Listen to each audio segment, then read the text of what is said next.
The words landed like a quiet blow to the chest, spoken not loudly but with the kind of honesty that had no armor, the kind that slipped past reason and went straight for the heart, and in that moment everything around the park seemed to pause, as if the trees themselves were waiting to see what choice would be made next, and whether anyone would be brave enough to answer it.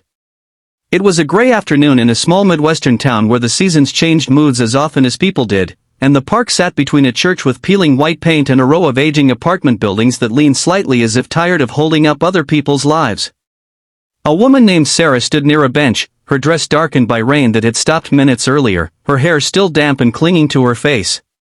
In her arms was her son, Noah, small for his age, his curls flattened by humidity, his eyes too serious for someone who should still believe the world always provided. If you were standing there, watching them from a distance, you might have assumed they were just waiting for someone, maybe a husband or a ride, but something in Sarah's posture gave her away, the way her shoulders curved inward as if she were trying to make herself smaller, less noticeable, less in the way of a world that had already passed her by too many times. What if that were you, holding your child and hoping no one would notice how close you were to breaking, how thin the line was between surviving another day and giving up entirely? Across the grass stood a man named Michael, his jacket unzipped, a paper cup of coffee warming his hand, the kind of man people rarely looked at twice. He had a job that paid just enough, a small apartment that echoed too loudly at night, and a life that had been carefully arranged to avoid complications. He had learned, through a series of disappointments and quiet failures, that walking away was easier than getting involved, and that kindness, when extended too far, often came back asking for more than you could give. He had been on his way to his car, already thinking about the evening ahead, when Noah's voice reached him, not directly, but enough that it slowed his steps and made his chest tighten in a way he didn't expect.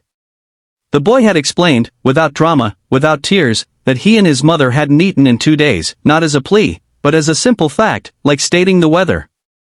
And in that instant, Michael felt something old and uncomfortable rise inside him, the memory of his own childhood when his mother would pretend she wasn't hungry so he could eat, when the cupboards were loud with emptiness and pride was the most expensive thing they owned. Sarah hadn't planned to say anything to anyone that day.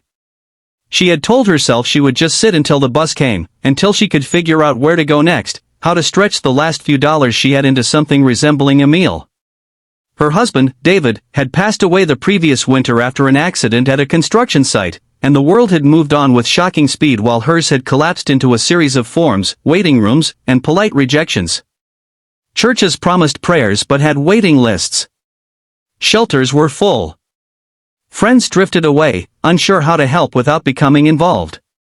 She hated the way need changed how people looked at you, how it turned you into a problem instead of a person, and she hated even more that her son was learning this lesson far too early.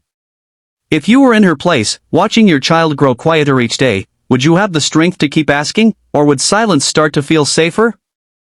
Michael told himself he should keep walking.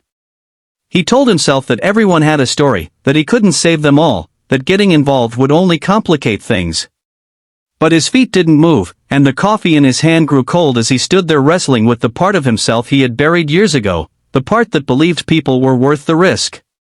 He noticed the way Noah clutched a worn stuffed rabbit, its fur matted and thin, noticed how Sarah's eyes flickered with fear when she realized someone had heard, and in that moment he understood something that no self-help book had ever taught him, that sometimes the choice to help wasn't about being a hero, but about refusing to be a bystander to someone else's pain.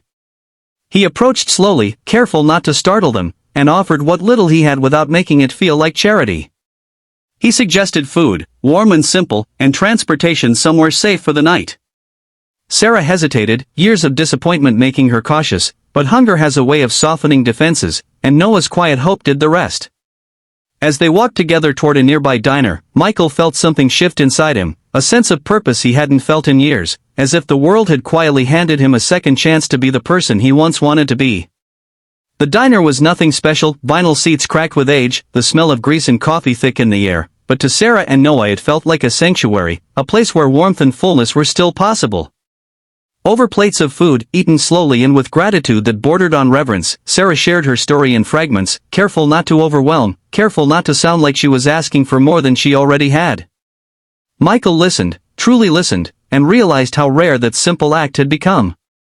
He offered more help than he planned, a few phone calls, a couch for the night, connections to people who might actually follow through.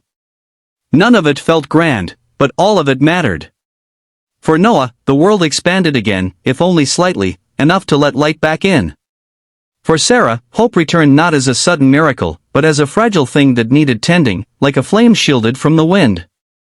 The days that followed were not easy, and nothing was magically fixed, but change began in quiet ways. Sarah found temporary work through a church Michael contacted, the kind that didn't pay much but restored a sense of dignity.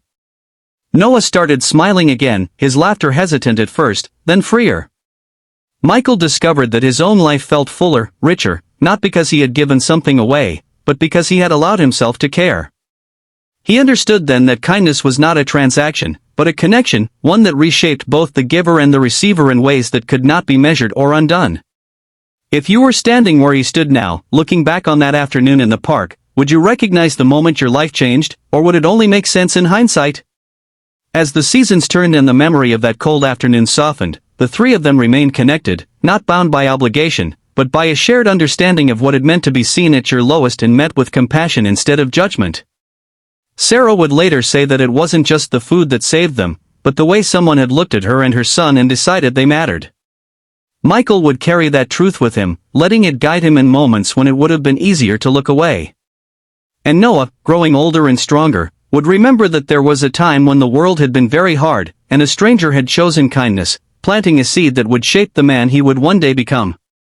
Before the story ends, take a moment to ask yourself and share in the comments what choice you would have made if you had been standing in that park, holding that coffee, hearing that quiet truth spoken out loud.